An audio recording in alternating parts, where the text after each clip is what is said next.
আচ্ছা, কেমন হয় যদি পৃথিবীতে এমন একটা ভাইরাস ছড়িয়ে পড়ে যেটা পৃথিবীর সব মানুষকে ভয়ঙ্কর জম্বিতে পরিণত করে দেয়, আর তারপর পৃথিবীতে আর কোনো মানুষ নয় বরং এই জম্বির শাসন চলে। এমনই এক গল্প নিয়ে এসেছে আজকের আমাদের সিনেমা। তাহলে চলুন দেখা যাক এই জম্বিরা কিভাবে পৃথিবী দখল করলো। গল্পের শুরুতেই আমরা দেখি মেলানি নামের একটি মেয়ে একটি অন্ধকার ঘরে বন্দী অবস্থায় আছে। ঠিক তখনই সে বাইরে থেকে কিছু সেনা সদস্যের আওয়াজ শোনে, আর তখনই সে ঘরের এক কোণে রাখা একটি হুইল চেয়ারে গিয়ে বসে পড়ে। কিছুক্ষণ পর সেখানে দুজন সেনা আসে যারা মেলানির হাত পা এবং মাথা বেল্ট দিয়ে বেঁধে দেয়। এরপর তাকে ঘরের বাইরে নিয়ে যাওয়া হয়, যেখানে তার মতো আরো অনেক শিশু ছিল। এইসব শিশুদের এক এক করে ক্লাসরুমে নিয়ে যাওয়া হয়। আসলে এটি একটি আর্মি বেস ছিল, যেখানে কিছু আর্মি অফিসার এবং এই শিশুরা ছিল। সব শিশু যখন ক্লাসে বসে তখন সেখানে একজন শিক্ষিকা আসেন যার নাম হেলেন। তিনি এসে শিশুদের পড়ানো শুরু করেন। এইসব শিশুদের মধ্যে মেলানি সবচেয়ে আলাদা ও সবচেয়ে ভালো ছাত্র ছিল। ক্লাস শেষে শিশুদের আবার তাদের সেলে ফিরিয়ে দেওয়া হয়। এই শিশুরা বাইরে থেকে শান্ত দেখালেও তাদের সবসময় বেঁধে বা গার্ডের নজরে রাখা হতো।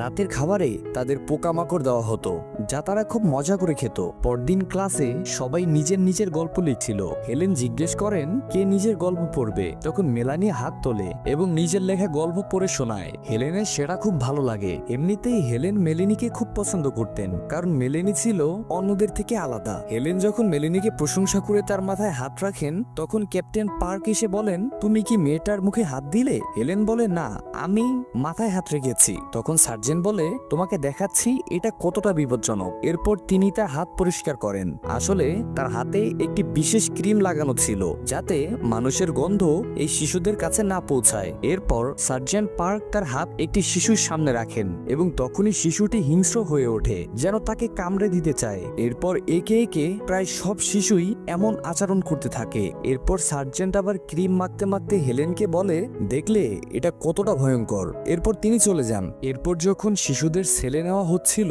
তখন সার্জেন্ট পার্ক এসে বলেন, যদি আমার কাছে এমন একটি বাক্স থাকতো যেখানে দুনিয়ার সব শয়তানদেরকে বন্দী করা যেত, তাহলে আমি তোমাকে সেই বাক্সে বন্দী করে দিতাম আর চিরতরে বন্ধ করে রাখতাম। এই বলে তিনি মেলানিকে হাত পা বাঁধা অবস্থাতেই রেখে চলে যান। রাতে হেলেন যখন সেখান দিয়েই যাচ্ছিলেন, তখন সে দেখেন মেলানিকে তার সেলে এখনো বেঁধে রাখা হয়েছে। এজন্য তিনি ডাকাডাকি করেন, কিন্তু কোনো সেনা আসে না। তাই সে নিজেই ভেতরে গিয়ে মেলানির বাঁধন খুলতে থাকেন। কিন্তু তখন মেলেনি হেলেনের শরীরের গন্ধে অস্থির হয়ে ওঠে। যদিও সে নিজেকে কন্ট্রোল করার চেষ্টা করে, কিন্তু পারছিল না। তাই সে হেলেনকে চিৎকার করে বলে, তুমি এখান থেকে বেরিয়ে যাও। তারপর সে হেলেনকে আক্রমণ করতে যায়, কিন্তু ঠিক সময় হেলেন বেরিয়ে আসেন এবং দ্রুত নিজের মুখে ও হাতে সেই বিশেষ ক্রিম লাগিয়ে নেন, যাতে মেলানি শান্ত হয়ে যায়। পরদিন সকালে সার্জেন্ট পার্ক আবার আসে এবং মেলানিকে ক্লাসরুমের বদলে বাইরে পার্কে নিয়ে যায়। বাইরে দেখা যায় লোহার বড় বড় দেয়াল,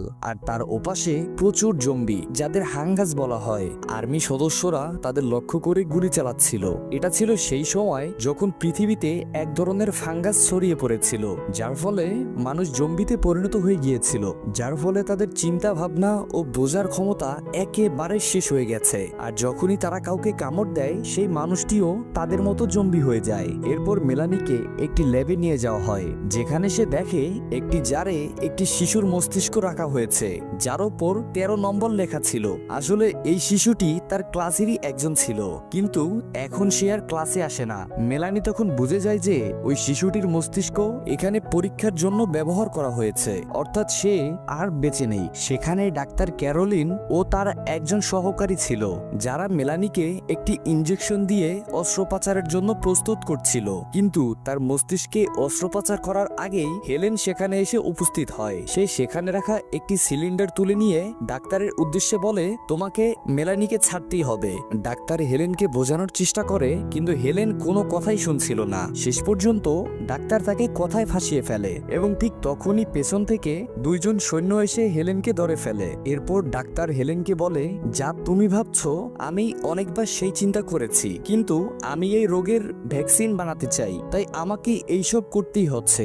এরপর মেলানিকে নিয়ে যাওয়া হয়, কিন্তু কিছুক্ষণ পর অনেকগুলো জম্বি সেই এলাকায় আক্রমণ করে এবং ডাক্তারের সহকারীকে এক জম্বি কামড়ে দেয়, যার ফলে সেও জম্বিতে পরিণত হয় এবং ডাক্তার ক্যারোলিন সেখান থেকে পালিয়ে যায়। কিন্তু মেলানি তখনও বিছানায় বাঁধা অবস্থায় ছিল। ডাক্তারের সহকারী যে এখন জম্বি, সে মেলানিকে দেখতে পায় না। আসলে যখন কেউ জম্বি হয়ে যায় তখন তারা কেবল মানুষের শরীরের গন্ধেই মানুষকে শনাক্ত করতে পারে। যেহেতু মেলানি নিজেও একটি জম্বি, তার শরীর থেকে মানুষের গন্ধ বের হয় না, তাই সেই জম্বি তাকে দেখতে পায়নি এবং মেলানি কোনোভাবে সেখান থেকে বেরিয়ে আসে। বাইরে এসে সে দেখে চারিদিকে জম্বিরা ছড়িয়ে আছে, যারা সৈন্যদের উপর আক্রমণ করছে। সৈন্যরাও তাদের মারছে। তখন সে দেখে হেলেনকে দুইজন সেনা অফিসার ধরে রেখেছে। হেলেন ছাড়ানোর চেষ্টা করতেই তারা তার উপর আক্রমণ করে। মেলানি এটা সহ্য করতে না পেরে সেই দুইজন সৈন্যের উপর ঝাঁপিয়ে পড়ে এবং পরে নিজেও জ্ঞান হারিয়ে ফেলে। তখন হেলেন তাকে কোলে তুলে নেয়। চারপাশে জম্বিরা ঘিরে ফেলেছে এবং যখনই তাদের উপর আক্রমণ করতেই যাচ্ছিল, ঠিক তখনই একটি সেনাবাহিনীর গাড়ি সেখানে এসে পড়ে। হেলেন তখন মেলানিকে নিয়ে সেই গাড়িতে উঠে পড়ে।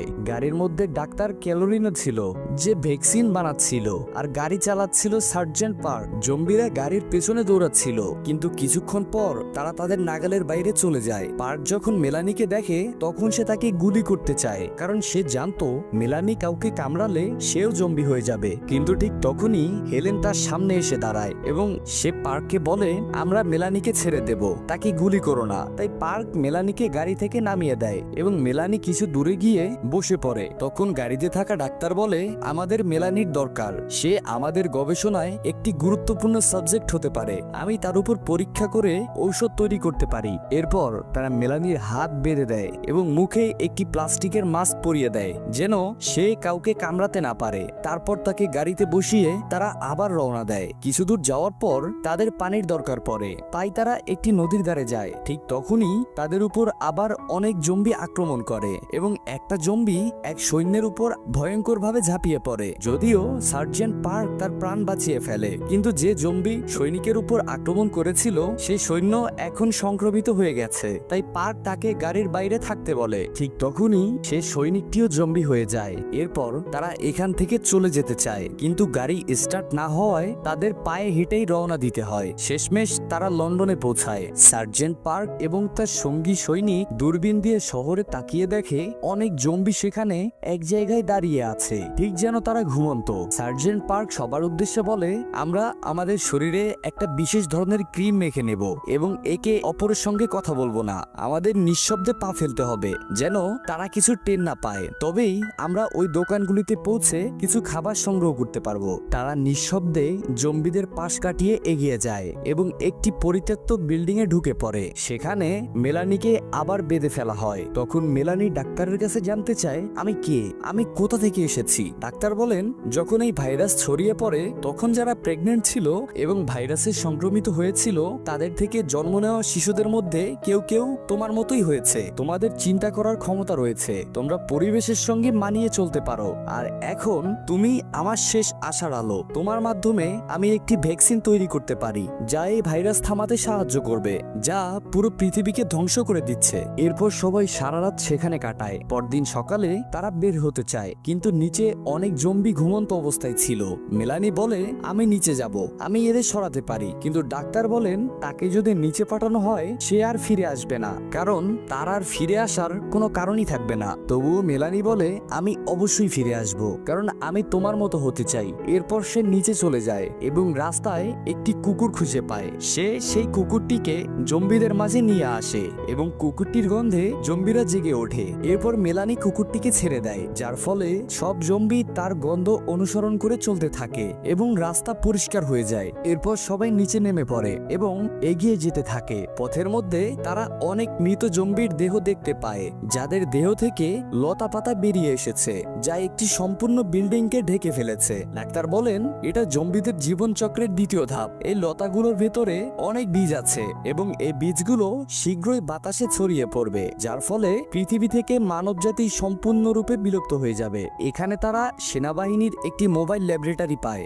যা সোলার সিস্টেমের মাধ্যমে চলে। তারা ঠিক করে আজ রাত তারা এখানেই কাটাবে, কিন্তু তারা সবাই ক্ষুধার্ত ছিল, তাই খাবারের ব্যবস্থা করতেই হবে। সার্জেন্ট পার্কের সঙ্গে থাকা শেষ সৈনিক বলে, আমি খাবার আনতে যাচ্ছি। এরপর সে ল্যাব থেকে বেরিয়ে যায়। মেলানি তখন বলে, আমি তোমাদের গন্ধ পাচ্ছি, আমি ক্ষুধার্ত, তাই আমাকে ছেড়ে দাও। এজন্য তাকে ছেড়ে দেওয়া হয় এবং সে বাইরে গিয়ে কিছু খাবার খায়। তখনই সে কিছু আওয়াজ শুনতে পায়। সে একটি বাড়ির ভেতরে ঢোকে এবং দেখে সেখানে তার মতো অনেক শিশু রয়েছে। বলা যায় জম্বিদের দ্বিতীয় প্রজন্ম। তাদের মধ্যে এক শিশু মেলানিকে দেখে অন্যদের ইশারা করে এবং তারা সবাই বাইরে বেরিয়ে আসে। মেলানি বুঝে যায় তারা ওই সৈনিকের উপর আক্রমণ করতে যাচ্ছে যে খাবার আনতে গিয়েছিল। সে দৌড়ে সার্জেন্ট পার্কের কাছে আসে এবং জানায় আমার মতো আরো কিছু বাচ্চা এখানে আছে এবং তারা আমাদের সঙ্গী সৈনিককে মারতে যাচ্ছে। অন্যদিকে সেই সৈনিক বাইরে কিছু খাবারের প্যাকেট পড়ে থাকতে দেখে সেগুলো নিয়ে নিচ্ছিল।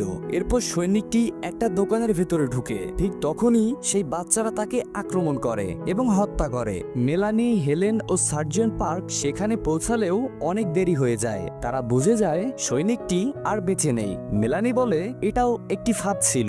এরপর সবাই একে একে সেখান থেকে বেরিয়ে আসে। বাইরে তারা দেখতে পায় সে হিংস্র শিশুরা দাঁড়িয়ে আছে যারা তাদের সঙ্গীকে মেরে ফেলেছিল। মেলানি সার্জেন্টকে গুলি চালাতে বারণ করে এবং নিজেই সেই বাচ্চাদের মাঝখানে গিয়ে দাঁড়ায়। বাচ্চাদের একজন নেতা ছিল যার হাতে একটি বেসবল ব্যাট ছিল। মেলানি সেই ছেলেটির সাথে লড়াই করে এবং খুবই চতুরতার সাথে তার হাত করা তাকে পুড়িয়ে দেয়। এরপর তাকে বেঁধে ফেলে এবং তার নিজের বেসবল ব্যাট দিয়েই তাকে মেরে ফেলে। এটা দেখে বাকি সব বাচ্চারা মেলানিকে ভয় পেয়ে যায় এবং এভাবেই মেলানি তার সঙ্গীদের বাঁচিয়ে ফেলে। এরপর সবাই আবার সেই ল্যাবরেটরিতে ফিরে আসে। ল্যাবে এসে তারা দেখে যে ডাক্তার তার মুখে একটি মাস্ক পরে চারিদিকে এক ধরনের গ্যাস ছড়িয়ে দিয়েছে, যার ফলে তারা তিনজনই অজ্ঞান হয়ে পড়ে। আসলে সেই ডাক্তার যে কোনো উপায়ে মেলানির মস্তিষ্ক এবং স্পাইন বের করতে চায় যাতে সে ঔষধ তৈরি করতে পারে, কিন্তু মেলানি তখনও পুরোপুরি সচেতন ছিল। সে ডাক্তারের দিকে তাকিয়ে বলে আমি তোমার চেয়েও অনেক বেশি উন্নত।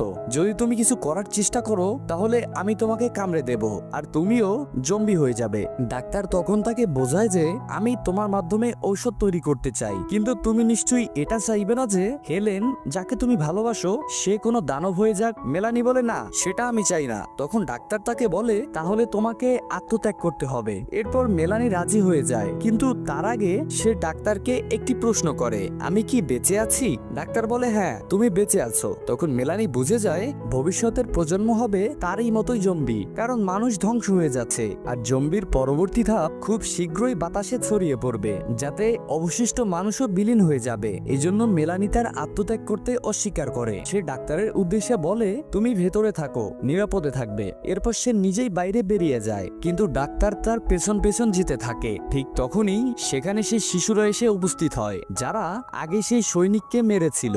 তারা এবার ডাক্তারকেও মেরে ফেলে। মেলানি তখন সেই জায়গায় যায় যেখানে জম্বিদের মৃতদেহ থেকে লম্বা লম্বা লতা পাতা বেরিয়ে এসেছিল। সে সেই লতাগুলোতে আগুন ধরিয়ে দেয়। ঠিক তখনই সার্জেন্ট পার্ক এসে উপস্থিত হয়। মেলানি তাকে জিজ্ঞেস করে তুমি কেন ল্যাব থেকে বেরিয়ে এলে? আমি তো দরজাকে পুরোপুরি এয়ারটাইট লক করে দিয়েছিলাম। সার্জেন্ট উত্তর দেয় আমি তোমাকে খুঁজতে বেরিয়েছিলাম, কিন্তু যেহেতু মেলানি আগুন লাগিয়ে দিয়েছিল তাই বাতাস পুরোপুরি সংক্রমিত হয়ে গিয়েছিল, ফলে সার্জেন্ট ইনফেক্টেড হয়ে যায় এবং সে জানতো সে শীঘ্রই জম্বি হয়ে যাবে। তাই সে মেলানিকে তার বন্দুক দিয়ে বলে আমি একজন মানুষের মতো মরতে চাই, আমাকে সম্মানের সাথে শেষ করে দাও। মেলানি তার অনুরোধ রাখে এবং তাকে গুলি করে দেয়। এরপর আমরা দেখি ল্যাবের ভিতর হেলেন জ্ঞান ফিরে পায়। সে বাইরে তাকিয়ে দেখে চারিদিকের দৃশ্য পুরোপুরি পাল্টে গেছে। সে হতবাক হয়ে যায়। পরদিন সে সেই সব বাচ্চাদের ল্যাবে নিয়ে আসে যারা ছিল জম্বিদের দ্বিতীয় প্রজন্ম এবং মেলানির মতোই ছিল।